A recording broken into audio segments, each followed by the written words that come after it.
Api di Bukit Menoreh. Cerita, Esa Mintarja. Audiobook, novel silat. Bab 548. Tidak, bukan begitu. Sediakan saja beberapa bungkus agar kami tidak kesulitan membawanya. Sedangkan uang itu dapat kalian pergunakan untuk keperluan apa saja. Gelagah Putih termangu-mangu sejenak. Namun ia pun kemudian berkata, "Kakang, aku baru saja mendapat rejeki banyak. Kita berbagi keberuntungan." "Apakah uang itu uang panas atau uang gelap?" Tidak. Yakinlah. Aku baru saja menyembuhkan anak gadis seorang yang kaya raya. Seharusnya aku akan diambil menantu. Tetapi aku sudah beristri, sehingga orang kaya itu memberi uang kepada kami berdua banyak sekali." Penunggu Banjar dan istrinya itu termangu-mangu sejenak. Sementara itu Rara Wulan berdesis di telinga Gelagah Putih. "Kenapa kau menolak diambil menantu orang yang kaya raya?" Gelagah Putih pun berdesis. "Pest."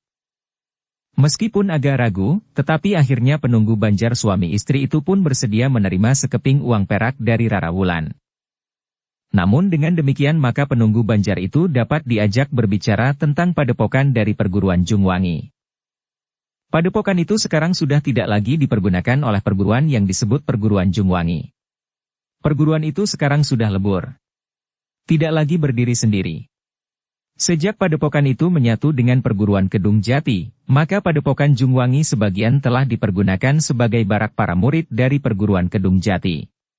Sebuah perguruan yang besar yang tidak tertandingi. Yang memiliki pertanda kekuasaan sepasang tongkat baja putih berkepala tengkorak yang berwarna kekuning-kuningan. Orang-orang percaya bahwa kepala tongkat yang berupa tengkorak itu benar-benar telah dibuat dari emas murni. Lalu, apakah sudah tidak ada kegiatan sama sekali di padepokan itu? Tidak, Kisanak. Tidak ada kegiatan apa-apa dari perguruan Jungwangi sendiri. Yang ada adalah kegiatan dari para prajurit dari Demak serta para murid dari perguruan Kedung Jati. Jungwangi sudah berubah menjadi padepokan tempat anak-anak muda dari sebelah utara Pegunungan Kendeng, yang terpilih untuk menjadi prajurit Demak yang sebenarnya. Gelagah Putih mengangguk-angguk. Namun ia pun kemudian bertanya, "Kisanak, ada berapa anak muda yang sekarang berada di padepokan Jungwangi?" Orang itu menggeleng. Katanya, "Aku tidak tahu. Tetapi tentu lebih dari 1.000 orang." 1.000? Jadi di Jungwangi itu tinggal sekitar 1.000 anak muda yang sedang ditempa sebagaimana seorang prajurit? Ya. Mereka mendapat latihan yang berat. Bagaimana sikap anak-anak muda itu sendiri? Nampaknya mereka justru menjadi bangga. Mereka mengikuti latihan-latihan itu dengan penuh gairah. Gelagah Putih dan Rara Wulan mengangguk-angguk. Dari penunggu Banjar itu mereka mendapat banyak keterangan tentang padepokan Jungwangi, yang sudah tidak lagi menjadi padepokan dari perguruan Jungwangi.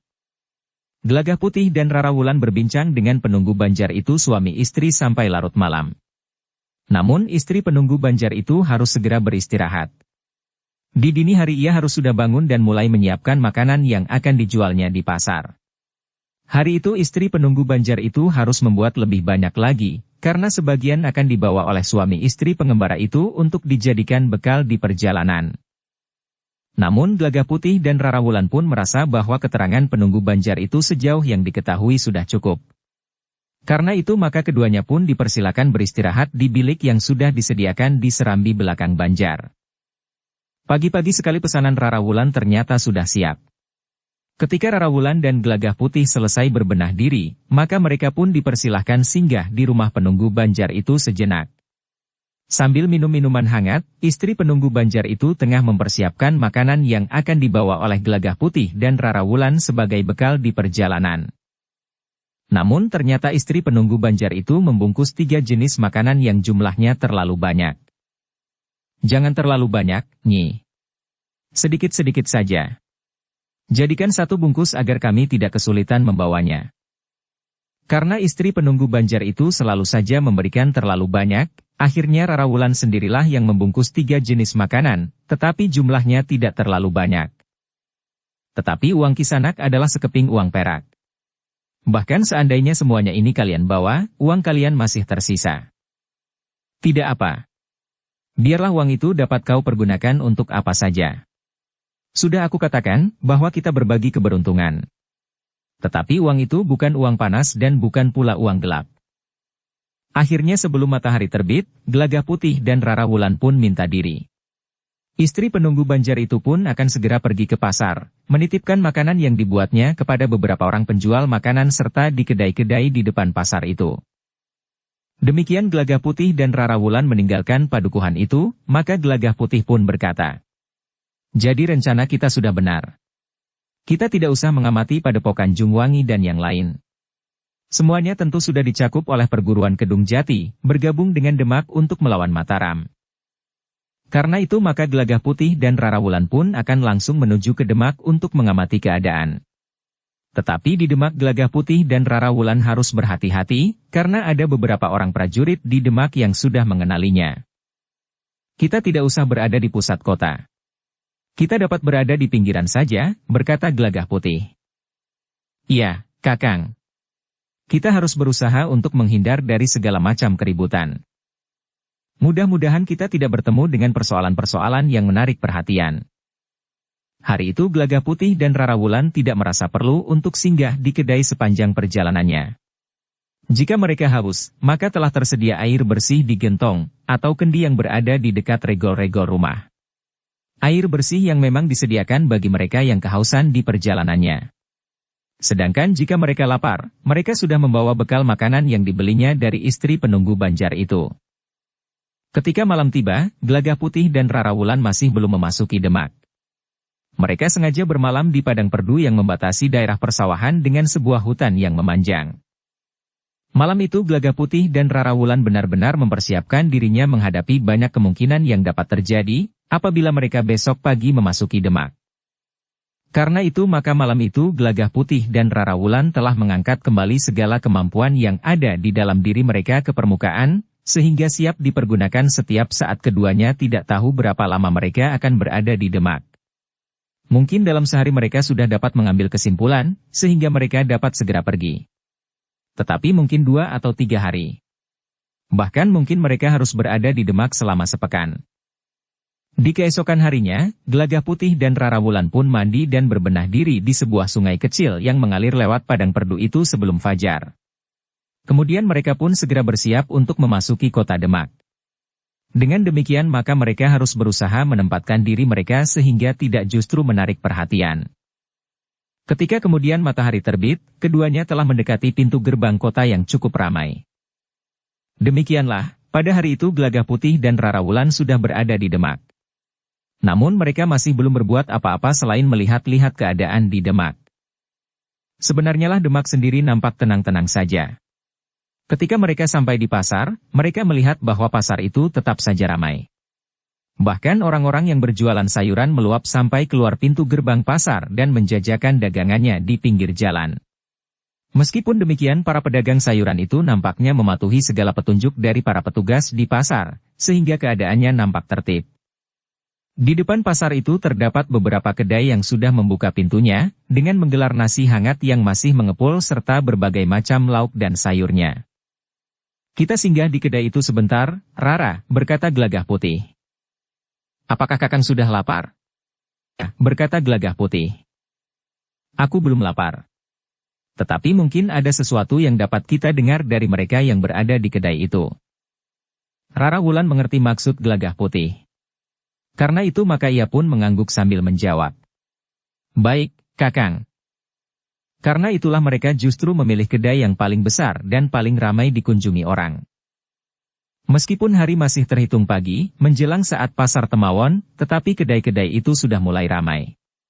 Para pedagang yang datang untuk membawa dagangannya, setelah digelar dan ditunggui oleh para pembantunya, telah duduk di kedai itu.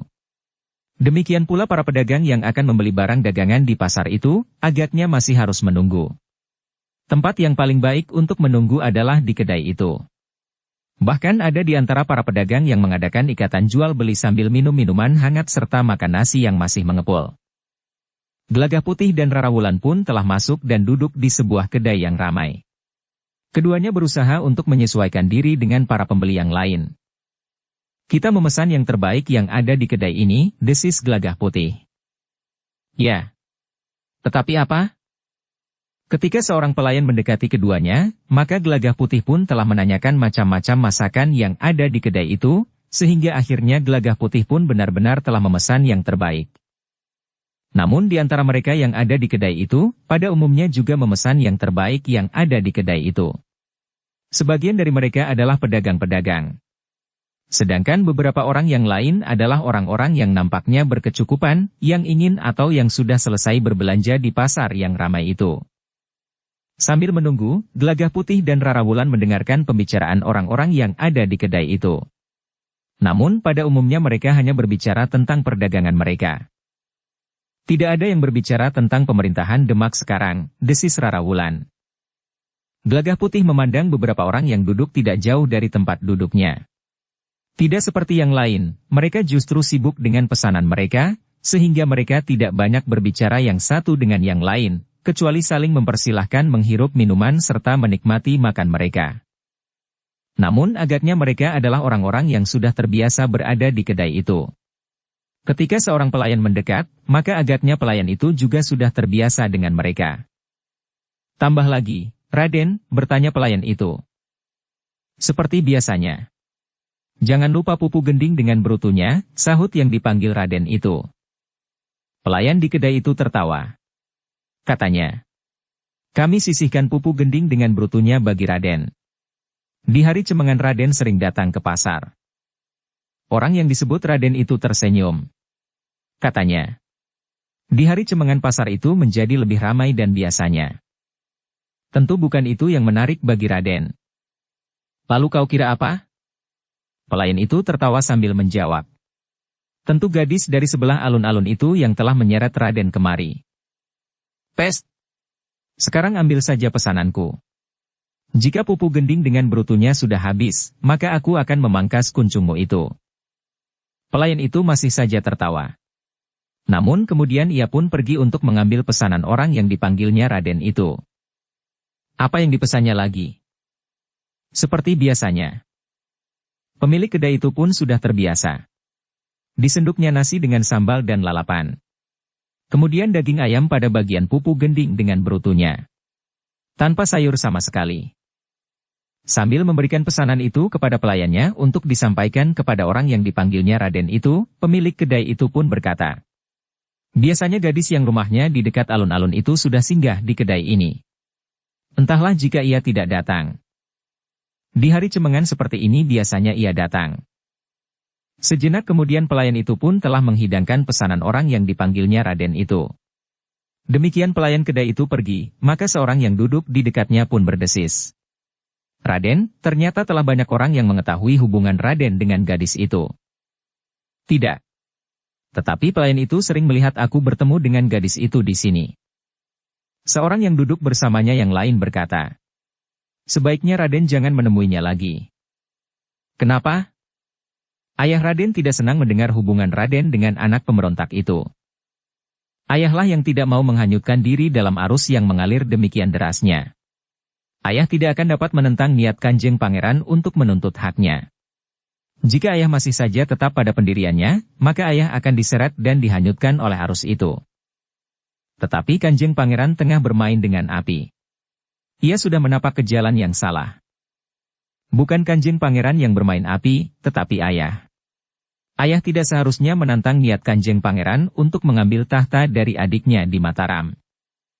Raden harus tahu bahwa Kanjeng Pangeran tidak berhak atas tahta itu. Yang berhak adalah putra mahkota yang sekarang telah dinobatkan. Paman tahu bahwa Kanjeng Pangeran itu lebih tua dari yang sekarang bertahta di Mataram itu? Aku mengerti. Tetapi putra mahkota yang sekarang bertahta adalah putra dari Permaisuri.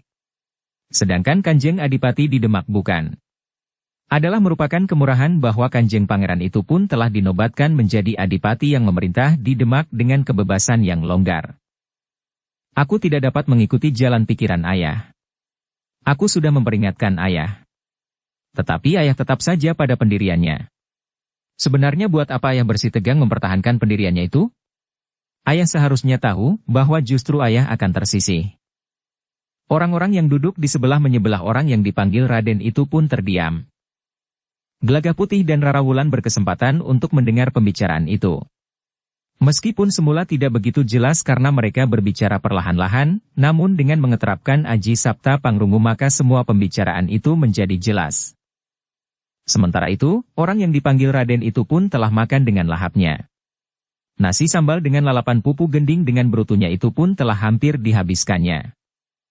Namun anak muda yang dipanggil Raden itu pun tiba-tiba saja berhenti makan. Dipandanginya dengan mata tanpa berkedip seorang gadis yang memasuki kedai itu bersama seorang yang sudah berumur separuh baya. Ketika anak muda yang dipanggil Raden itu akan bangkit berdiri, maka orang yang duduk di dekatnya itu memegangi lengannya sambil berkata, "Tangan Raden masih kotor." Oh, anak muda itu segera mencuci tangannya dengan air yang dituang ke dalam mangkuk yang sudah disediakan. Bukan hanya itu, berkata orang yang duduk di sampingnya. Ia datang bersama pemberontak itu. Jika ayah Raden mengetahuinya, maka ayah Raden akan menjadi marah. Sudah aku katakan, aku tidak berpihak kepada ayah, tetapi aku berpihak pada Kanjeng Adipati. Karena itu, bagiku orang yang datang itu bukan pemberontak, ia justru pendukung setia Kanjeng Adipati di Demak. Itulah yang dimaksud. Kanjeng Adipati sudah tidak berjalan di atas jalur kebenaran. Itu hanya omongmu saja.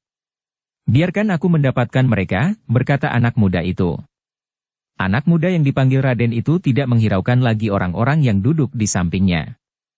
Karena itu maka ia pun segera bangkit berdiri dan berjalan menyongsong seorang gadis yang memasuki kedai itu diiringi oleh seorang laki-laki yang umurnya sudah separuh baya. Mawarni, panggil anak muda yang dipanggil Raden itu. Gadis yang harus saja memasuki kedai itu berpaling. Sambil tersenyum ia pun segera berdesis. Raden Sabawa.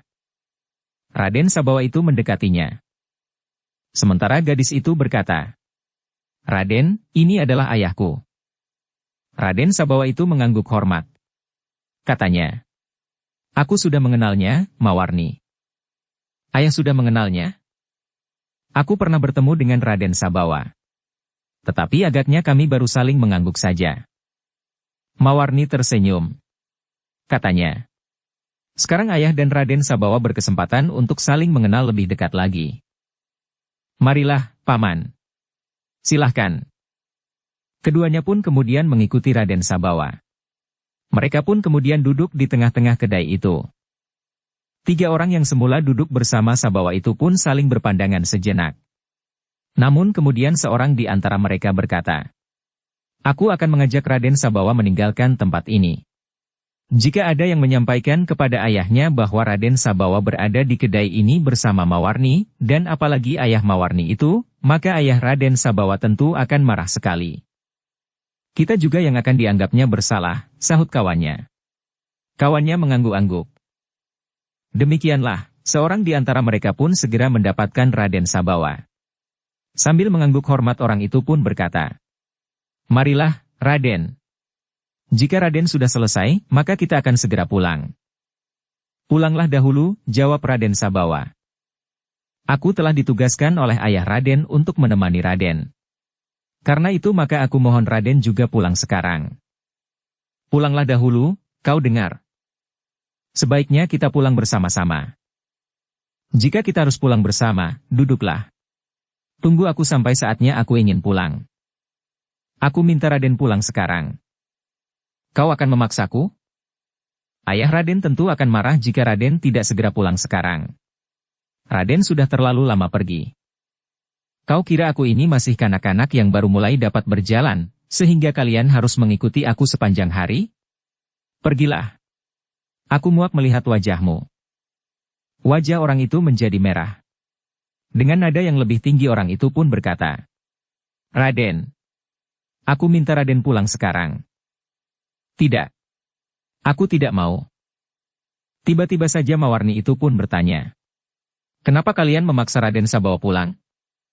Aku mendapat pesan dari ayah Raden Sabawa, agar Raden Sabawa segera pulang. Jangan perlakukan Raden Sabawa seperti kanak-kanak. Ia sudah dewasa, sehingga ia sudah dapat menentukan sikap sendiri. Bahkan aku akan minta Raden Sabawa menemani aku di sini. Gelagah Putih dan Rara Wulan yang mendengarnya merasa agak terkejut. Dari sikapnya, maka terkenali bahwa gadis yang bernama Mawarni itu tentu bukan gadis kencur yang masih sedang mulai melibatkan diri dalam pergaulan.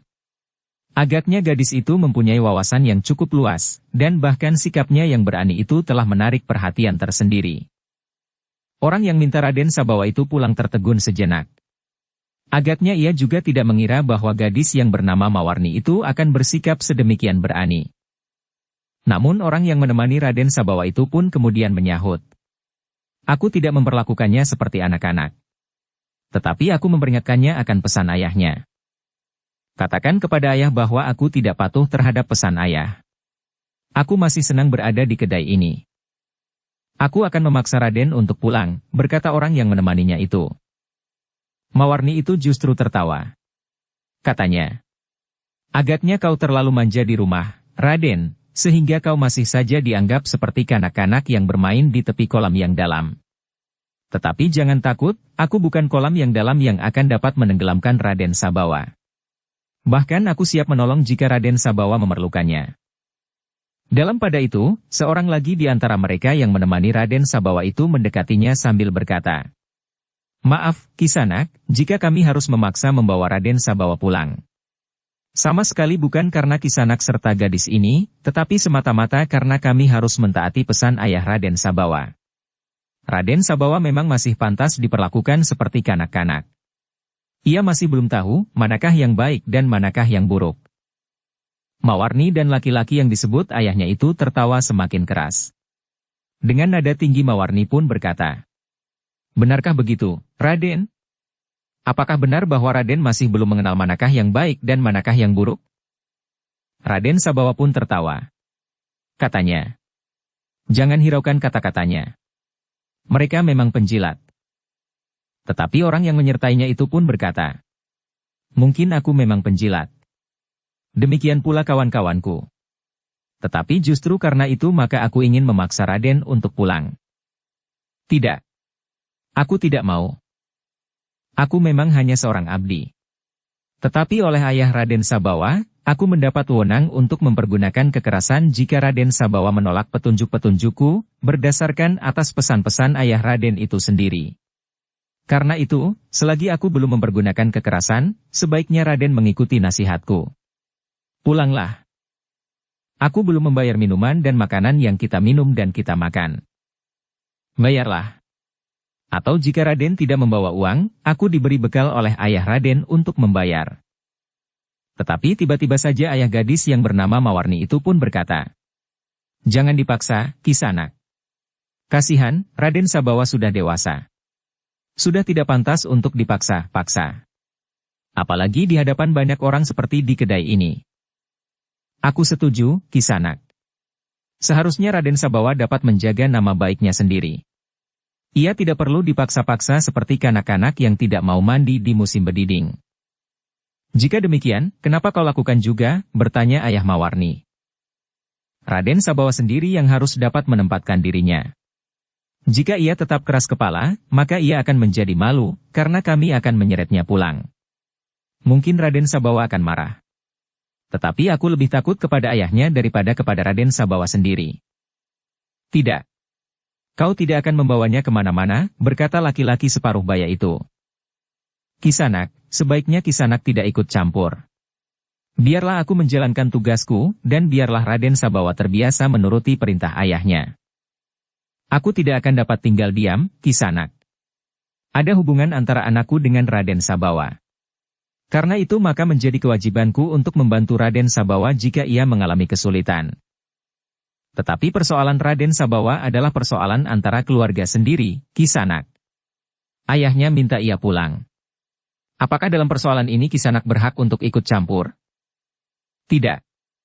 Tidak hanya itu," potong Raden Sabawa. "Tidak ada persoalan lain kecuali perintah ayah Raden agar Raden segera pulang." "Tidak. Tetapi ayah memang tidak senang dengan Mawarni, apalagi ayahnya, yang dianggapnya sebagai penjilat di hadapan Kanjeng Adipati." Wajah ayah Mawarni menjadi tegang. "Siapa yang menyebutku sebagai penjilat di hadapan Kanjeng Adipati?" "Ayah. Ayahku." "Tidak," sahut orang yang mengiringinya. "Bukan itu maksudnya. Ayah Raden Sabawa memang menasihatkan agar ia tidak berhubungan dengan seorang gadis lebih dahulu. Raden Sabawa masih belum tahu arti dari hubungan yang sebenarnya antara laki-laki dan perempuan. Raden Sabawa baru tahu bahwa ia tertarik kepada seorang perempuan. Tetapi ia tidak tahu latar belakang yang sebenarnya dari hubungan antara laki-laki dan perempuan itu. Raden Sabawa belum tahu seberapa jauh seorang laki-laki dan seorang perempuan harus bertanggung jawab atas hubungan mereka. Itulah yang dikhawatirkan oleh ayah Raden Sabawa. Tidak hanya itu. Kau berbohong. Ayah sendiri pernah mengatakan bahwa ayah Mawarni adalah salah seorang dari mereka yang telah merusak tatanan pemerintahan di Demak. Salah seorang dari mereka yang memacu dirampasnya hak seseorang, tetapi justru membebani kewajiban seseorang semakin berat. Ayah Mawarni itu tersenyum. Katanya, "Itu tidak benar, Raden. Aku berusaha untuk berbuat sebaik-baiknya bagi Demak serta bagi Kanjeng Adipati." Ayah juga mengatakan bahwa Paman adalah orang yang paling bertanggung jawab atas penindasan terhadap para nelayan yang mohon keringanan pajak. Paman juga telah menindas rakyat Kelajor yang menyatakan pendapatnya untuk mempertahankan kedudukan Demangnya, yang telah tersingkir oleh Tumenggung Jayawilaga. Ayah Mawarni itu tertawa. Katanya, "Itu juga tidak benar. Tumenggung Jayawilaga menyingkirkan Demang Kelajor karena Demang Kelajor juga menentang kebijaksanaan Kanjeng Adipati untuk membuka jalan perdagangan yang melewati Kademangan Kelajor. Sementara itu, jalan itu sangat penting bagi jalur perdagangan. Karena Demang di Kelajor menghasut rakyatnya untuk mementingkan diri mereka sendiri, maka Ki Tumenggung mengambil sikap tegas. Demang Kelajor disisihkan dan diganti dengan orang lain, yang sejalan dengan usaha Kanjeng Adipati meningkatkan kesejahteraan hidup rakyat Demak dan seluruh wilayahnya." Gelagah Putih dan Rarawulan yang mendengarkan pembicaraan itu menggeleng-gelengkan kepalanya. Bagi mereka berdua, Raden Sabawa benar-benar seorang anak muda yang sangat bodoh, bukan sekedar lugu. Apalagi mengingat wujudnya yang sudah memasuki masa dewasanya. Sementara itu Raden Sabawa pun berkata, "Nah, kalian dengar. Sekarang pulanglah. Katakan kepada ayah apa yang sudah kau dengar langsung di sini." Pengiringnya itu menarik nafas panjang. Dengan nada rendah ia pun berkata, "Kenapa persoalannya jadi meluas sampai kemana-mana, Raden? Marilah kita melihat pada masalah yang sederhana saja." Raden diminta pulang oleh ayah Raden. "Itu saja." "Bukankah aku sudah menjawab? Aku akan berada di sini bersama Mawarni. Bukankah jawabku sudah cukup jelas? Atau kau sekarang sudah menjadi tuli?" Orang itu pun agaknya telah kehabisan kesabaran. Ditariknya pergelangan tangan Raden Sabawa untuk keluar dari kedai itu, sementara orang itu berkata kepada kawannya, "Selesaikan dengan pemilik kedai itu, berapa kita harus membayar?" "Baik, Kakang," jawab kawannya. Sementara itu Raden Sabawa itu pun berteriak, "Tidak. Aku tidak mau. Jangan." Pengiringnya tidak melepaskannya. Ia sudah berniat untuk menyeret Raden Sabawa pulang. Ia tidak boleh terlalu lama bersama gadis yang bernama Mawarni itu, apalagi ayahnya. Tetapi di luar dugaan, Raden Sabawa itu telah berteriak, "Rampok! Aku akan dirampok oleh orang ini." Orang-orang yang berada di kedai itu sudah mengetahui persoalannya. Tetapi ketika kemudian Raden Sabawa itu ditarik sampai keluar pintu kedai, maka orang-orang yang berada di jalan pun berpaling kepadanya. Tetapi sementara itu, ayah gadis yang bernama Mawarni itu pun telah turun ke halaman itu pula. Dengan geram ia pun berkata, "Lepaskan Raden Sabawa itu. Kau tidak dapat merampoknya di siang hari seperti ini. Kau katakan bahwa aku akan merampok? Ya. Kau telah mencoba menarik timang emas yang dikenakan oleh Raden Sabawa ini. Karena kau gagal, maka kau seret anak muda ini untuk kau bawa ke tempat sepi. Baru kemudian kau akan melucuti perhiasan yang dikenakannya. Mungkin juga pendok keris yang terbuat dari emas itu. Jadi kau sekarang menuduhku perampok? Kau sudah menggeser persoalan yang sebenarnya kau ketahui. Aku tidak peduli. Lepaskan Raden Sabawa dan tinggalkan anak muda itu." "Tidak. Jika demikian, jika kau memaksa anak muda ini pulang, maka aku pun akan memaksamu meninggalkan anak ini. Aku sudah memperingatkanmu, jangan turut campur." "Aku akan turut campur." Karena pengiring Raden Sabawa itu tidak mau melepaskannya, maka ayah Mawarni itu pun telah mengayunkan tangannya. Dengan sisi telapak tangannya orang itu berniat memukul pergelangan tangan orang yang memegangi Raden Sabawa itu. Tetapi seorang pengiringnya yang lain telah menepis ayunan tangan itu, sehingga tidak mengenai sasarannya. Orang yang memegangi Raden Sabawa itu pun kemudian mendorong Raden Sabawa kepada kawannya sambil berkata, "Seret anak keras kepala ini pulang." Ayahnya tentu sudah menunggu.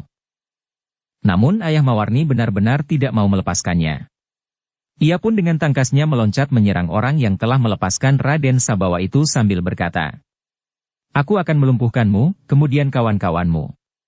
Aku akan melindungi Raden Sabawa dari tindak sewenang-wenang ayahnya itu." Pengiring Raden Sabawa itu pun segera mempersiapkan diri. Ketika ayah Mawarni itu menyerang, maka orang itu pun sudah siap menghadapinya. Keduanya pun kemudian segera bertempur dengan sengitnya. Ternyata ayah Mawarni itu adalah seorang yang berilmu, demikian pula pengiring Raden Sabawa itu. Sehingga pertarungan di antara keduanya pun semakin lama menjadi semakin seru. Keduanya telah meningkatkan ilmu mereka masing-masing. Tetapi ayah Mawarni memang tidak mengira bahwa orang yang harus mengiringi Raden Sabawa itu ternyata adalah orang yang berilmu tinggi, sehingga dengan demikian maka ayah Mawarni itu pun tidak segera dapat mengalahkannya. Dalam pada itu, Raden Sabawa pun memperhatikan pertarungan itu dengan seksama. Namun orang yang bertarung melawan ayah Mawarni itu pun berteriak kepada kawan-kawannya, "Bawa Raden Sabawa pergi. Bawa anak itu pulang, dan sampaikan kepada ayahnya, apa yang telah dilakukannya." "Baik, Kakang." Tetapi demikian mereka beranjak dari tempatnya sambil menarik tangan Raden Sabawa, maka Mawarni berdiri di hadapan mereka sambil bertolak pinggang. "Kalian akan membawanya kemana?" bertanya Mawarni. "Pulang," jawab seorang di antara pengiringnya. "Jangan bawa anak itu pergi. Aku memerlukannya. Kau tidak akan dapat mencegahnya. Ayahnya lah yang memerintahkannya untuk segera pulang. Tentu bukan karena itu. Seperti yang dikatakan oleh Raden Sabawa, bahwa kau seret anak itu pulang karena Raden Sabawa berhubungan dengan seorang gadis, yang dinilai sebagai anak seorang yang sikapnya tidak sejalan dengan ayah Raden Sabawa. Apapun alasannya, aku akan membawanya pulang. Aku akan mencegahnya. Aku akan membawa Raden Sabawa, bukan saja ke rumahku karena aku membutuhkannya, tetapi ia harus bersikap dan berpendirian sebagaimana aku dan ayahku. Ia harus berdiri di pihak Kanjeng Adipati Demak." Wajah pengiringnya menjadi tegang. Dengan nada tinggi ia pun berkata, "Tidak, Mawarni. Aku akan menyelamatkan Raden Sabawa. Akulah yang akan menyelamatkan dari ketamakan ayahnya." Mawarni tidak berbicara lagi. Disingsingkannya kain panjangnya, sehingga Mawarni itu pun telah mengenakan pakaian khususnya. Pengiring Raden Sabawa itu bergeser selangkah surut. Ternyata Mawarni bukan gadis kebanyakan. Bahkan pengiring Raden Sabawa itu pun mulai meragukan, apakah Mawarni itu masih juga seorang gadis atau seorang perempuan yang dengan sengaja ingin menyeret Raden Sabawa berpihak kepadanya. Menilik sikap dan kata-katanya, Mawarni adalah seorang perempuan yang telah matang, sementara Raden Sabawa adalah seorang anak muda yang bodoh, meskipun ia sudah dapat disebut dewasa. Anak itu memang terlalu manja, sehingga ia tidak tahu apa-apa mengenai tatanan pemerintahan serta ilmu kanuragan. Bahkan ilmu yang lain. Dengan demikian, maka telah terjadi pertempuran di halaman kedai itu. Ayah Mawarni bertempur melawan seorang pengiring Raden Sabawa, sedangkan Mawarni pun telah bertempur pula dengan pengiring yang lain. Sementara seorang lagi pengiring Raden Sabawa tetap saja memegangi tangan anak muda itu. Ternyata ayah Mawarni salah menilai pengiring Raden Sabawa. Meskipun ia sudah meningkatkan ilmunya, namun ia tidak segera dapat menguasai pengiring Raden Sabawa. Bahkan semakin lama ayah Mawarni itu pun menjadi semakin terdesak. Karena itu maka ayah Mawarni itu tidak mempunyai pilihan lain. Tiba-tiba saja di tangannya telah tergenggam goloknya yang terhitung besar dan panjang. Pengiring Raden Sabawa itu pun bergeser surut. Namun ia pun kemudian telah mencabut pedangnya. Dengan pedang di tangan, pengiring Raden Sabawa itu melawan golok ayah Mawarni. Dalam pada itu, Mawarni sendiri justru berhasil mendesak lawannya. Dengan kecepatan geraknya, Mawarni sempat membuat lawannya mengalami kesulitan. Tetapi ketika lawannya menarik pedangnya, maka Mawarnilah yang mengalami kesulitan. Meskipun Mawarni mempergunakan juga pedang yang tipis, Tetapi ilmu pedang pengiring Raden Sabawa itu ternyata lebih baik dari ilmu pedang Mawarni. Pedang tipis Mawarni ternyata tidak dapat bergerak lebih cepat dari pedang pengiring Raden Sabawa. Bahkan dalam benturan-benturan yang terjadi, telapak tangan Mawarni merasa pedih karena getar senjatanya, yang kadang-kadang harus dipertahankannya jika pedang itu hampir terlepas. Ayah Mawarni melihat kesulitan anaknya serta kesulitannya sendiri. Karena itu maka sejenak kemudian, ia pun memberi isyarat kepada Mawarni untuk bergeser mundur. Mawarni pun tidak dapat mengingkari kenyataan itu. Sementara itu masih ada pengiring Raden Sabawa yang bebas, yang setiap saat dapat bergabung dengan kawan-kawannya. Mungkin bergabung dengan kawannya yang bertempur melawan Mawarni sendiri, atau bergabung dengan orang yang bertempur melawan ayah Mawarni. Karena itu maka Mawarni pun tidak menunggu lagi. Ia pun segera meloncat surut mengambil jarak lawannya. Lawannya tidak memburunya. Demikian pula pengiring Raden Sabawa yang bertempur melawan ayah Mawarni. Ketika ayah Mawarni itu meloncat surut, maka lawannya juga tidak berusaha memburunya. Demikianlah, maka sejenak kemudian Mawarni dan ayahnya itu pun telah meninggalkan arena pertempuran. Sementara itu, beberapa orang yang berkerumun menyaksikan pertempuran itu pun bergeser menjauh. Siapa yang masih menganggap kami sebagai perampok, aku persilahkan untuk mendekat. Aku tidak akan berbuat apa-apa. Aku hanya ingin menjelaskan siapakah aku, kawan-kawanku dan siapa pula Raden Sabawa. Mereka yang sering datang ke kedai ini tentu sudah mengenal kami, sehingga mereka tidak akan begitu mudahnya dikelabui dengan teriakan-teriakan yang menuduh kami sebagai perampok. Orang-orang yang berada di seputar arena itu pun tidak ada yang beranjak mendekat. Bahkan sebagian dari mereka pun dengan diam-diam bergeser menjauh dan meninggalkan arena pertempuran itu. Seorang pengiring Raden Sabawa pun segera menyelesaikan pembayaran makan dan minum mereka. Sementara pemilik kedai itu berkata, "Maaf, Kisanak. Selama ini kami sering menggoda Raden Sabawa yang telah berhubungan dengan gadis yang tinggal di sebelah alun-alun itu. Tetapi kami tidak tahu bahwa persoalannya tidak sekedar di permukaan saja. Sudahlah. Lupakan saja. Dukung channel Novel Silat dengan subscribe, follow, like, komen dan share." Pemilik kedai itu pun mengangguk-angguk. Namun ia pun kemudian memberitahukan kepada pelayan-pelayannya, jangan sering menggoda Raden Sabawa. Ternyata persoalan di antara mereka menyangkut masalah yang mendalam. Masalah sikap mereka terhadap tuntutan Kanjeng Adipati Demak tentang tahta di Mataram. Pelayan-pelayannya itu pun mengangguk-angguk. Mereka mengerti bahwa persoalannya tidak sepantasnya disebut-sebut sebagai bahan gurauan. Dalam pada itu, Raden Sabawa telah dibawa pulang dengan paksa. Demikian ia sampai di rumah, maka ia pun segera dibawa menghadap kepada ayahnya.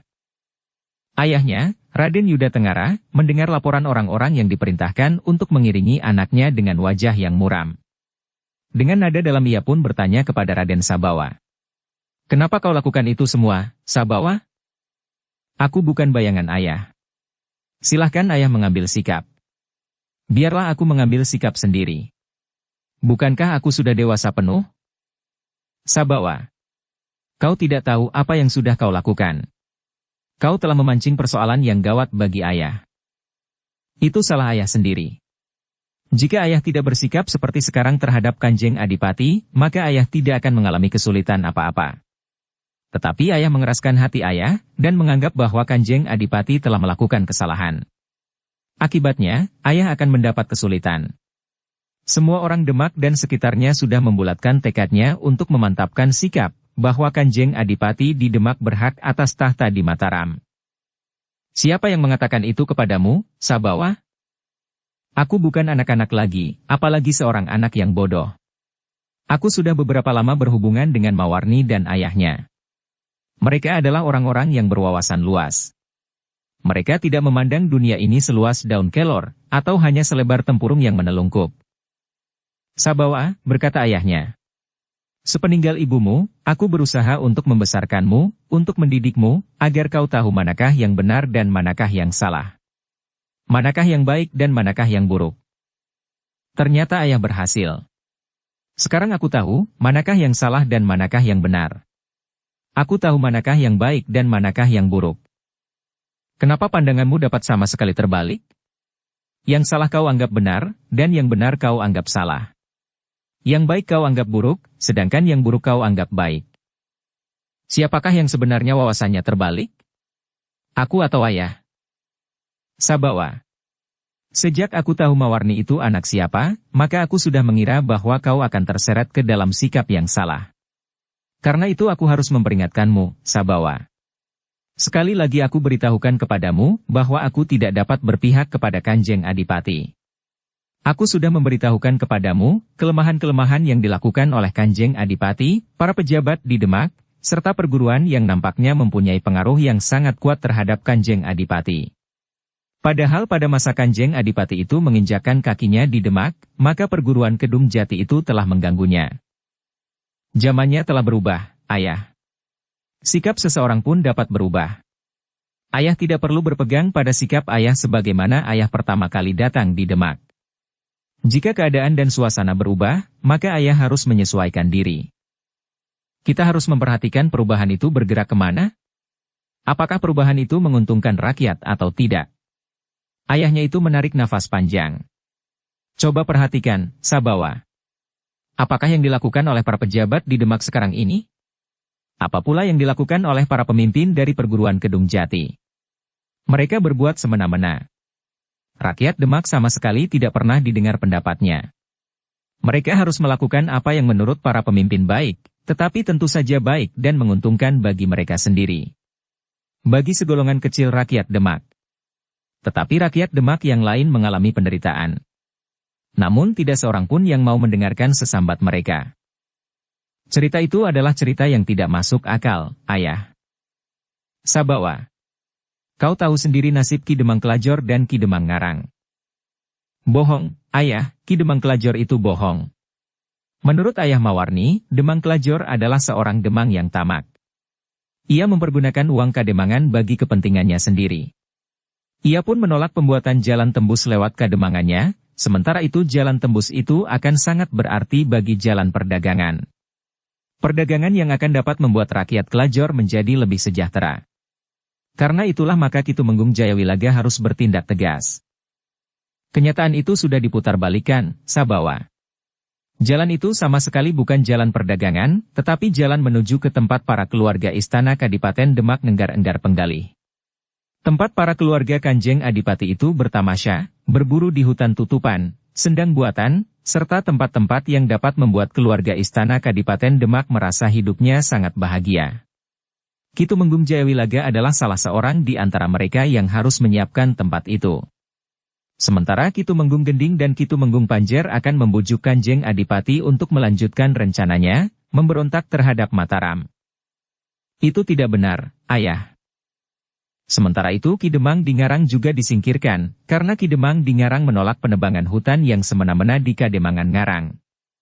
Tanah itu akan menjadi tanah milik orang-orang kaya di tempat yang akan mengusahakannya menjadi ladang pertanian dan sumber kekayaan bagi mereka. Sabawa itu pun tertawa. Katanya, bohong. Ki Demang di Ngarang pun telah berbohong. Ayah memang terlalu mudah untuk dibohongi. Raden Yuda Tenggar menarik nafas panjang. Dipandanginya anaknya dengan tajamnya. Raden Yuda Tenggar menyesal bahwa ia terlalu memanjakan anaknya. Apalagi setelah ibunya meninggal. Namun akhirnya anak itu tidak mau menuruti kata-katanya. Sabawa, berkata Raden Yuda Tenggar. Ternyata kau menjadi terlambat dewasa justru karena aku memanjakanmu. Pengetahuanmu sangat terbatas. Wawasanmu terlalu sempit. Kau mudah sekali dihasut dengan sanjungan-sanjungan yang berlebih. Bahkan kemudian kau telah tunduk kepada kecantikan wajah Mawarni. Kenapa ayah menjadi dengki melihat hubunganku dengan Mawarni? Mungkin karena ayah sudah terlalu lama ditinggalkan oleh ibu, sehingga ayah ingin melihat setiap orang tidak mempunyai sisihan, seperti ayah. Ki Yuda Tenggar menarik nafas panjang. Katanya, tanggapanmu terhadap gejolak kehidupan ini ternyata telah terbalik, karena kau telah mendapat keterangan dari mereka yang mempunyai sikap yang berlawanan dengan sikapku. Kau telah terbius oleh bualan ayah dari seorang gadis yang kau anggap sebagai gadis idaman. Tetapi kau akan terperosok ke dalam jerat yang penuh dengan getah yang akan sangat sulit kau lepaskan. Ayah ingin memaksakan pendapat dan sikap ayah. Sudah aku katakan bahwa aku bukan bayangan ayah. Aku mempunyai pendapat dan sikap sendiri. Sabawa. Ki Demang Kelajor dan Ki Demang Ngarang telah menjadi korban ketidakadilan para pengikut Kanjeng Adipati. Para pengikut Kanjeng Adipati yang mendapat kepercayaan itu justru para pejabat yang ingin menjerumuskan Kanjeng Adipati untuk kepentingan mereka sendiri. Ternyata ayah sudah tersesat terlalu jauh. Ayah, aku mohon ayah segera menyadari bahwa ayah sudah meninggalkan garis perjuangan rakyat Demak. Mungkin pada saat ayah masih di Mataram, ayah mendapat banyak sekali kekutah. Ayah sudah mendapat banyak sekali hadiah, sehingga ayah masih tetap merindukan kekuasaan Mataram, agar ayah tetap menerima ganjaran dari penguasa di Mataram. Tetapi ayah lupa, bahwa ayah sekarang tidak berada di Mataram. Tetapi ayah berada di Demak. Begitu tajamnya bisa yang sudah dihembuskan oleh Mawarni serta ayahnya itu ke dalam sanubarimu, Sabawa, sehingga kau sama sekali tidak mau mendengar nasihat ayahmu lagi. Maaf, ayah. Mungkin jalan kita memang berbeda. Raden, berkata seorang pengiringnya. Seharusnya Raden dapat melihat sikap dan perbuatan Mawarni. Mawarni adalah perempuan yang sudah masak. Ia sudah mempunyai landasan sikap yang mapan. Di hadapannya, Raden tidak lebih dari seorang bocah yang masih ingusan. Wajah Raden Sabawa menjadi merah bagaikan membara. Dengan geramnya ia membentak. Jangan ikut campur. Kau tidak tahu apa-apa tentang hubunganku dengan Mawarni. Bukan tidak tahu apa-apa, Raden. Aku tahu benar. Dan aku melihat sendiri apa yang dilakukannya. Mawarni telah menarik pedangnya di hadapan kami sebagaimana ayahnya, sementara kami melakukan perintah Raden Yuda Tenggara, ayah Raden Sabawa sendiri. Tutup mulutmu. Tetapi Raden Yuda Tenggara itu pun memotong. Aku justru ingin mendengar keterangannya untuk mengetahui apa yang sebenarnya terjadi. Tetapi ia berbohong, ayah. Aku memang orang yang mudah dibohongi, seperti kau katakan. Aku ingin ia membohongiku. Gila. Semuanya sudah gila. Kau katakan bahwa aku, ayahmu, juga sudah gila. Jika ibu masih ada, berkata Raden Sabawa kemudian. Tidak akan terjadi seperti ini. Ibu tidak akan membiarkan ayah memperlakukan aku seperti sekarang ini. Jika ibumu masih ada, maka kau akan menjadi seorang anak yang penurut. Ibumu adalah seorang perempuan yang keras, yang akan mengendalikanmu dengan baik. Tidak seperti ayah yang terlalu memanjakanmu, sehingga akhirnya kau menjadi anak yang hanya menuruti kemauanmu sendiri. Bohong. Ayah tidak memanjakan aku. Tetapi ayah justru membenciku. Sabawa, ketahuilah bahwa apa yang kau katakan kepada ayah Mawarni itu akan dapat membawa bencana bagi ayahmu. Meskipun ayah Mawarni itu tahu bahwa sikapku tidak sejalan dengan sikap Kanjeng Adipati Demak sekarang, tetapi pernyataan itu belum pernah dikemukakan dengan terbuka, sebagaimana kau katakan kepada ayah Mawarni itu. Tetapi bukankah itu sikap ayah yang sebenarnya? Ya. Ayah memang harus bertanggung jawab atas sikap ayah.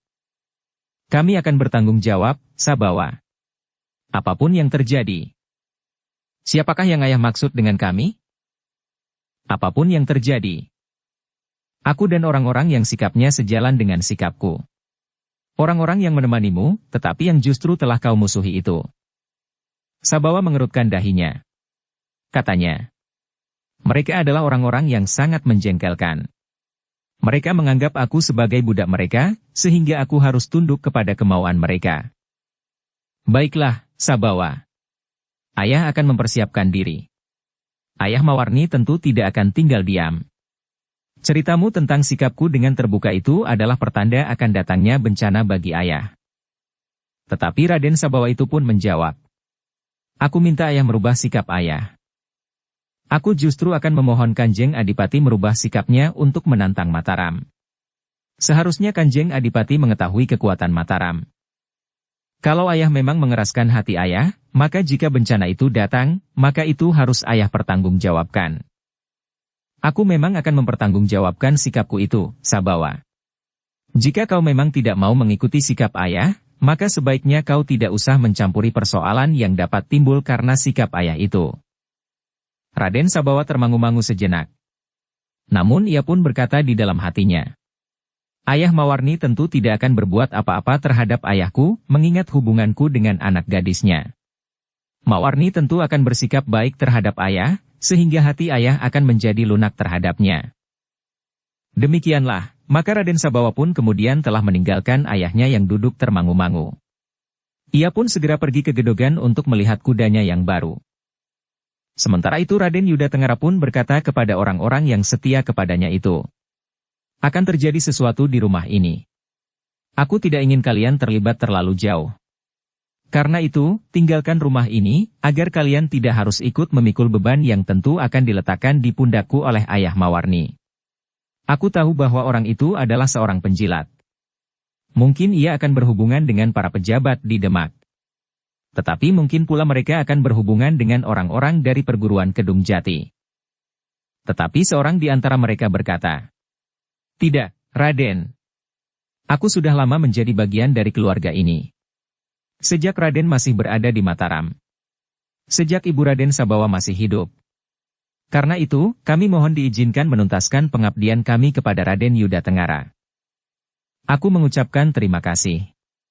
Tetapi sebaiknya kalian tidak menyia-nyiakan kesempatan ini. Jika Raden Yuda Tengara berniat meninggalkan rumah ini, kami pun akan pergi bersama Raden. Aku tidak dapat meninggalkan anakku satu-satunya. Padahal anakku tentu tidak akan mau aku ajak pergi. Ia sudah terjerat dalam jebakan Mawarni dan ayahnya. Ayah Mawarni itu tentu sudah melihat sikapku sebelumnya, sehingga ia berniat untuk menyeretku ke dalam kubunya. Tetapi aku tidak dapat berkhianat terhadap Mataram. Jika demikian, Raden Yuda Tengara, izinkan kami juga tetap berada di rumah ini. Apapun yang akan terjadi, kami akan tetap bersama Raden Yuda Tengara. Sekali lagi aku peringatkan. Kalian masih sempat untuk menyingkir dari rumah ini. Jangan sia-siakan kesempatan ini. Pergilah ke Mataram. Sampaikan laporan tentang perkembangan keadaan di Demak kepada Ki Patih Mandaraka." "Kenapa Raden tidak pergi ke Mataram? Bagaimana dengan Sabawa? Kami akan membawanya dengan paksa." Raden Yuda Tengara menjadi ragu-ragu. Namun kemudian katanya, "Aku akan tetap berada di sini. Aku akan menghadapi apapun yang akan terjadi. Mudah-mudahan sikapku dapat memberikan peringatan kepada beberapa orang yang datang bersama-sama Kanjeng Pangeran Puger ke Demak. Jika demikian, Raden, izinkan kami tinggal bersama Raden." Raden Yuda Tengara menarik nafas panjang. Jarang sekali diketemukan kesetiaan yang mendalam dalam persahabatan, sebagaimana ketiga orang pembantunya yang sudah dianggapnya sebagai keluarga sendiri itu. "Baiklah. Jika itu sudah menjadi tekad kalian, aku hanya dapat mengucapkan terima kasih. Sekarang persiapkan segala jenis senjata. Letakkan berpencar di rumah ini, sehingga dimanapun kita berada, kita akan dengan cepat meraih senjata. Kecuali tombakku Kiai Tunggul Mega. Bawalah tombak itu kemari. Letakkan di sini. Jika ada orang yang mencari aku, bawa mereka ke bilik ini." "Baik, Raden." Beritahu Sabawa, sebaiknya ia tidak pergi kemana-mana. "Apakah tidak sebaiknya Raden Sabawa disingkirkan dari rumah ini? Ia tidak akan disentuh oleh ayah Mawarni. Sabawa akan dapat diperalatnya. Meskipun demikian, aku masih akan mencoba membujuknya agar ia pergi. Kalau perlu dibawa pergi dengan paksa, Raden." "Tidak. Ia memang harus belajar mengambil sikap sendiri." Para pembantu Raden Yuda Tengara yang sudah dianggap sebagai keluarga sendiri itu pun telah mempersiapkan segala macam senjata.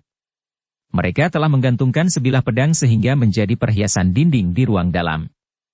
Sebuah tombak pendek diletakkan di pinggitan, dengan sebuah songsong yang berwarna hijau bergaris kuning.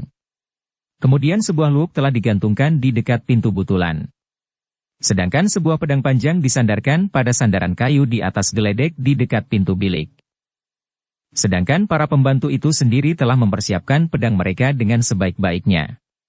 Sedangkan di ikat pinggang mereka, terselip beberapa pisau belati kecil. Meskipun demikian, Raden Yuda Tengara itu pun berdesis. Mudah-mudahan tidak terjadi apa-apa. Tetapi ayah gadis itu menurut pendapatku adalah seorang yang dengki. Apalagi orang itu sudah dikalahkan oleh salah seorang pembantuku. Demikian pula anaknya, gadis yang nampaknya dibangga-banggakan itu. Kekalahan itu, ditimbuni dengan pernyataan Sabawa dengan terbuka tentang sikapku, tentu sudah cukup alasan baginya untuk membuat keributan di rumah ini. Dengan demikian maka seisi rumah itu pun telah bersiaga menghadapi segala kemungkinan. Sementara itu Raden Yuda Tengara telah menemui Raden Sabawa, untuk mencoba membujuk anak itu agar bersedia meninggalkan Demak, pergi ke Mataram. Tidak. Aku tidak akan meninggalkan Demak, jawab Raden Sabawa. Seandainya ayah pergi ke Mataram? Silahkan. Silahkan ayah pergi. Tetapi aku tidak. Aku tidak dibayangi oleh ketakutan sebagaimana ayah, yang telah menolak kebijaksanaan Kanjeng Adipati Demak. Raden Yuda Tengara itu menarik nafas panjang. Satu pertanda bahwa Raden Yuda Tengara sendiri terpaksa harus tetap berada di rumahnya, apapun yang terjadi. Sebenarnya terpercik pula pendapatnya, bahwa Raden Sabawa telah cukup dewasa. Bahkan telah mengaku mempunyai landasan sikap sendiri tanpa harus dibayangi oleh sikap ayahnya. Ia sudah menyatakan bahwa ia berbeda dengan ayahnya. Tetapi Raden Yuda Tengara rasa-rasanya tidak sampai hati untuk meninggalkannya sendiri di Demak. Ia tentu akan menjadi budak Mawarni dan ayahnya. Sementara itu waktu pun bergulir terus. Ketika malam tiba, maka Raden Yuda Tengara menjadi semakin mempersiapkan dirinya menghadapi segala kemungkinan. Namun ia sudah mengatakan kepada Raden Sabawa, bahwa ia tidak diperkenankan untuk keluar dari regol halaman rumahnya. Para pembantu Raden Yuda Tengara yang sudah diakunya sebagai keluarga sendiri itu sudah diperintahkan untuk mengawasi Sabawa. Anak itu tidak boleh keluar. Jika ia memaksa, maka Raden Sabawa harus dicegah dengan kekerasan pula. Raden Sabawa menjadi sangat marah ketika para pembantu ayahnya itu benar-benar mencegahnya pergi di ujung malam itu. Tetapi betapapun kemarahan itu membakar ubun-ubunnya, tetapi para pembantu ayahnya itu benar-benar tidak membiarkan Raden Sabawa itu pergi. Aku harus menemui Mawarni. Raden Sabawa itu berteriak. Tidak, Raden. Ayah Raden sudah memerintahkan agar Raden tidak keluar dari regol halaman rumah ini. Aku tidak peduli. Aku akan pergi. Tetapi dengan tegas pula pembantu ayahnya itu berkata. Tidak. Kami sudah mendapat wewenang untuk melarang Raden pergi. Aku akan memaksa. Kami akan mempergunakan kekerasan. Gila. Kalian kira kalian itu siapa? Heh? Kalian adalah abdi di sini. Kalian tidak wenang untuk berbuat seperti itu, yang justru menganggap aku sebagai budak. Aku akan menyatakan keberatanku kepada ayah. Aku akan minta kalian diusir dari rumah ini. Silahkan mengadu kepada ayah Raden. Wewenang yang aku pergunakan justru berasal dari ayah Raden. Wajah Raden Sabawa menjadi merah. Ia pun segera berlari mencari ayahnya. Diketemukannya ayahnya duduk di serambi. Di sebelahnya terdapat sebuah peloncon dengan tombak pendek dan songsong yang berwarna hijau bergaris kuning. Ayah, para abdi itu menjadi semakin berani melawan aku. Ayah terlalu memberi hati kepada mereka, sehingga mereka sama sekali tidak menghargai aku lagi. Ayahnya menarik nafas panjang. Katanya, aku memang memberikan tugas kepada mereka, agar mereka mencegahmu jika kau akan pergi. Tetapi mereka menjadi semakin berani kepadaku. Kau pun menjadi semakin berani kepada ayah. Jika para abdi itu berani kepadamu, mereka sama sekali tidak berdosa, karena yang mereka lakukan itu atas dasar perintahku. Tetapi jika kau berani menentangku, kau telah melakukan dosa yang besar. Wajah Raden Sabawa menjadi sangat tegang. Namun kemudian ia pun berkata, ayah tidak usah mencoba menyudutkan aku dengan ancaman dosa. Yang berdosa adalah anak yang berani menentang orang tuanya jika orang tuanya itu berdiri di atas kebenaran. Tetapi ayah tidak. Ayah tidak berdiri di atas landasan kebenaran dan keadilan. Ayah berdiri semata-mata berlandaskan kepentingan ayah sendiri. Kau benar-benar sudah terbenam ke dalam arus kegelapan. Aku hanya dapat berdoa bagimu, Ger, semoga Yang Maha Agung memberikan terang di hatimu, sehingga kau dapat menghargai ayahmu. Orang tuamu, yang menjadi lantaran kelahiranmu di muka bumi ini. Ayah jangan memanfaatkan hubungan kita dengan yang tidak terlalu kita kenal itu untuk memaksakan kehendak ayah. Sangat menyedihkan jika kau menganggap sumber dari segalanya itu tidak terlalu kita kenal. Sabawa, aku mengenalinya dengan sepenuh keyakinan. Yang ada itu berada di dalam jiwaku. Juga di dalam jiwamu.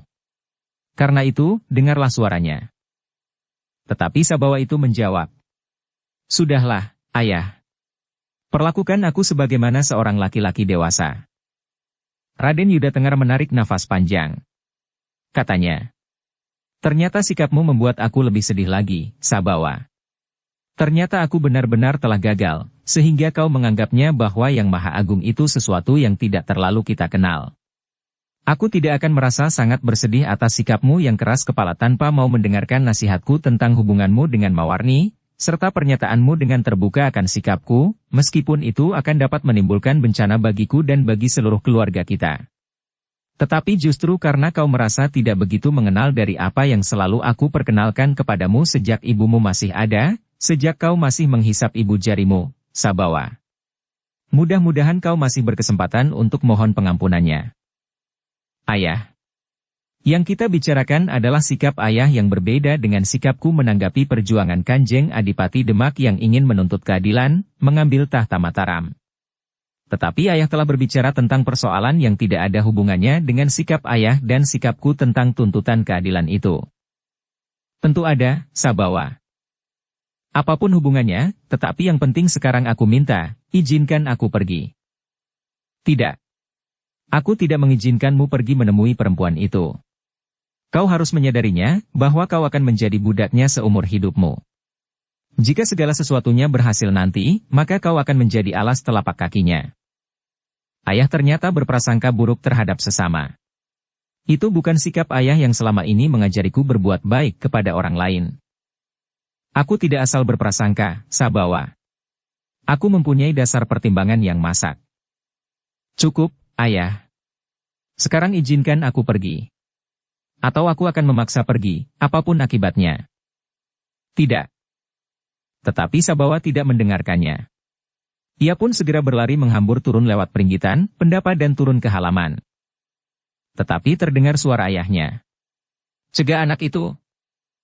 Sabawa pun segera ditangkap oleh orang-orang yang mengabdi kepada ayahnya, yang sudah dianggapnya seperti keluarga sendiri itu meskipun Sabawa meronta-ronta, tetapi ia tidak dapat melepaskan dirinya dari tangan-tangan yang kokoh, yang kemudian membawanya kembali ke ruang dalam.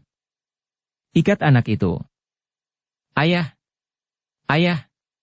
Sabawa pun berteriak-teriak. Tetapi orang-orang yang setia kepada Raden Yuda Tengara itu tidak mendengarkannya. Mereka pun mengikat Raden Sabawa dengan tali rami yang kokoh dengan tiang di ruang dalam.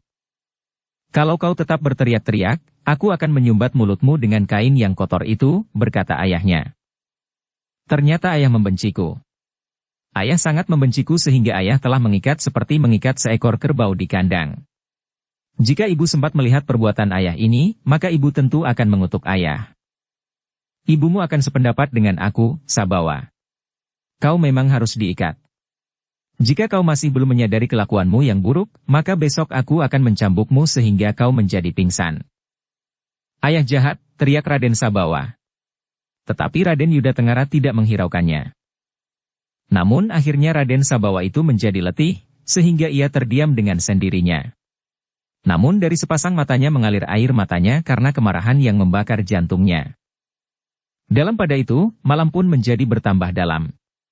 Tetapi Raden Yuda Tengara masih saja duduk di serambi. Di sebelahnya terdapat sebuah peloncon dengan tombak pendek dan songsong di dalamnya. Beberapa saat Raden Yuda Tengara itu merenungi kejadian-kejadian di Demak pada hari-hari terakhir. Raden Yuda Tengara tidak mengerti, kenapa para pemimpin di Demak dapat bekerja sama dengan orang-orang dari perguruan Kedung Jati untuk melawan Mataram. Selagi Raden Yuda Tengara merenungi keadaan serta dirinya sendiri, menjelang tengah malam, tiba-tiba saja sekelompok orang telah mendatanginya. Mereka begitu saja memasuki halaman tanpa memberikan salam. Sementara 3 orang abdi Raden Yuda Tengara berada di halaman depan. "Kalian mau apa?" bertanya para abdi itu. Tetapi mereka tidak menghiraukannya. Mereka langsung menuju ke pintu peringgitan. "Kalian mau apa?" "Kalian mau bertemu dengan siapa?" bertanya salah seorang abdi di rumah itu. "Aku akan bertemu dengan Raden Yuda Tengara," jawab seorang di antara mereka. Para abdi itu ternyata sudah mengenalnya. Mereka pun mengangguk hormat. Seorang di antara mereka berdesis. "Raden Wirapraba." "Ya. Kalian tentu mengenal aku. Aku adalah kawan baik Raden Yuda Tengara. Sekarang, apakah yang Raden kehendaki?" Di mana Raden Yuda Tengara? Di dalam, Raden. Di Serambi. Bukankah Raden Yuda Tengara masih belum tidur? Belum, Raden. Raden Wirapraba itu pun berkata, baik. Aku akan menemuinya. Biarlah aku menyampaikannya, Raden. Aku persilahkan Raden duduk dan menunggu sebentar. Tidak. Aku akan datang kepadanya. Di mana ia sekarang? Sebaiknya Raden duduk saja lebih dahulu. Aku dapat mencarinya. Aku mohon Raden tidak langsung masuk. Tetapi orang yang disebut Raden Wirapraba itu tidak menghiraukannya. Ia pun segera mendorong pintu peringgitan dan langsung masuk ke ruang dalam. Ketika ketiga orang abdi Raden Yuda Tengara itu mencoba menghalanginya, maka para pengiring Raden Wirapraba itu pun telah menyerang mereka, sehingga sejenak kemudian telah terjadi pertempuran di depan pintu peringgitan. Ketiga orang abdi Raden Yuda Tengara yang setia itu pun segera terdesak. Yang datang ke rumah itu ternyata terlalu banyak untuk dilawan. Tetapi ketiga orang abdi itu tidak segera menyerah. Mereka pun kemudian berloncatan turun ke halaman dan bertempur melawan para pengiring Raden Wirapraba yang jumlahnya jauh lebih banyak. Ternyata di antara mereka terdapat Mawarni dan ayahnya. Kau terlalu sombong, Kisanak, berkata ayah Mawarni. Aku datang lagi untuk membunuhmu. Pengecut. Kau tidak berani berhadapan seorang melawan seorang. Sekarang kau datang bersama dengan banyak orang. Apa bedanya? Kami akan menangkap kalian bertiga. Kami akan menjadikan kalian pengewan-ewan di alun-alun besok pagi. Kalian akan dikeluarkan dari kandang seperti seekor harimau. Kemudian kalian akan dirampok beramai-ramai, sehingga tubuh kalian akan hancur arang-keranjang. Tidak ada yang dapat menangkap kami hidup-hidup. Terdengar suara tertawa beberapa orang. Sejenak kemudian mereka pun telah terlihat dalam pertempuran yang sengit. Namun ketiga orang abdi Raden Yuda Tengara itu agaknya mencemaskan Raden Yuda Tengara, yang tentu harus bertempur melawan beberapa orang yang menyusul Raden Wirapraba masuk ke ruang dalam. Karena itu maka seorang di antara mereka pun segera berteriak. Kita selamatkan Raden Yuda Tengara. Ketiga orang itu pun segera meloncat meninggalkan arena. Mereka memasuki pintu Seketheng langsung ke Longkangan. Dalam pada itu, Raden Wirapraba telah memasuki Serambi. Namun langkahnya terhenti. Ia melihat Raden Yuda Tengara duduk dengan tombak pendek di tangannya. Kang Mas Yuda Tengara. Ya, Dimas. Selamat datang di rumahku. Sudahlah, Kang Mas, tidak usah berpura-pura lagi. Aku datang untuk menangkap Kang Mas dan membawamu menghadap Kanjeng Adipati Demak. Kang Mas telah menyatakan sikap bermusuhan dengan Kanjeng Adipati. Aku tidak memusuhi Kanjeng Adipati, Dimas. Aku hanya menyatakan bahwa sikapku tidak sejalan dengan sikap Kanjeng Adipati. Aku tidak dapat melawan Mataram, karena aku, Dimas dan bahkan Kanjeng Adipati berasal dari Mataram. Kekuasaan yang sekarang dipegang oleh Kanjeng Adipati itu pun berasal dari Mataram juga. Sudahlah. Kang Mas tidak usah sesorah. Sekarang aku minta Kang Mas menyerah. Kami akan mengikat Kang Mas dan membawa Kang Mas menghadap Kanjeng Adipati. Aku tidak tahu hukuman apa yang akan Kang Mas tanggungkan. Biarlah Kanjeng Adipati yang memutuskannya. Dimas. Apakah kau juga sudah benar-benar kehilangan ikatan kesatuan Dimas dengan Mataram? Sudahlah. Kang Mas tidak usah mengungkit-ungkit lagi. Aku memang berasal dari Mataram. Tetapi sekarang aku berada di Demak. Karena itu maka sekarang aku mengabdi kepada Kanjeng Adipati di Demak. Dimas. Jika demikian, maka biarlah aku menolak untuk menyerah. Aku akan melawan. Bukankah tidak akan ada gunanya, Kang Mas? Lebih baik Kang Mas menyerah. Mungkin Kanjeng Adipati akan memberikan keringanan kepada Kang Mas. Aku tidak menginginkan belas kasihan itu, Dimas. Baiklah, Kang Mas, jika itu yang Kang Mas kehendaki. Aku akan menangkap Kang Mas. Kang Mas tidak akan dapat bertahan sesilir bawang, karena aku datang dengan banyak orang. Raden Yuda Tengara itu pun bangkit berdiri. Tombak pendeknya pun segera merunduk. Sementara itu Raden Wirapraba pun telah menarik pedangnya. Diputarnya pedangnya sambil bergeser. Sementara itu, dua orang bersamanya untuk melawan Raden Yuda Tengara. Aku mendapat perintah untuk menangkap Kang Mas, hidup atau mati, berkata Raden Wirapraba. Bagus, Dimas. Lakukan apa yang ingin kau lakukan. Sementara itu, ketiga orang abdi Raden Yudatengara pun telah bertempur di Longkangan. Mereka berniat untuk melindungi Raden Yudatengara, namun agaknya mereka sulit untuk dapat mendekat.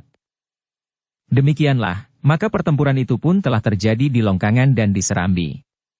Namun akhirnya Raden Yudatengara yang berada di Serambi itu pun meloncat keluar. Untuk menghadapi lawan yang lebih dari seorang, Raden Yudatengara memerlukan tempat yang lebih luas dari Serambi rumahnya. Demikianlah, maka pertempuran itu semakin lama menjadi semakin sengit. Kedua belah pihak telah mengerahkan segenap kemampuan mereka. Sementara pertempuran itu masih berlangsung dengan sengitnya, Mawarni telah menyelinap masuk ke ruang dalam. Karena ia tidak melihat Raden Sabawa, maka Mawarni itu sengaja mencarinya. Raden Sabawa bukan seorang yang memiliki kemampuan untuk bertempur. Justru karena ia terlalu manja, maka Raden Sabawa sama sekali tidak berminat untuk mempersulit dirinya sendiri, berlatih olah kanuragan. Mawarni memang terkejut melihat Raden Sabawa diikat pada sebatang tiang di dalam rumah itu. Sejenak Mawarni termangu-mangu memandanginya. Mawarni? Tolong aku, Mawarni. Aku telah diikat oleh para abdi ayahku yang penjilat itu.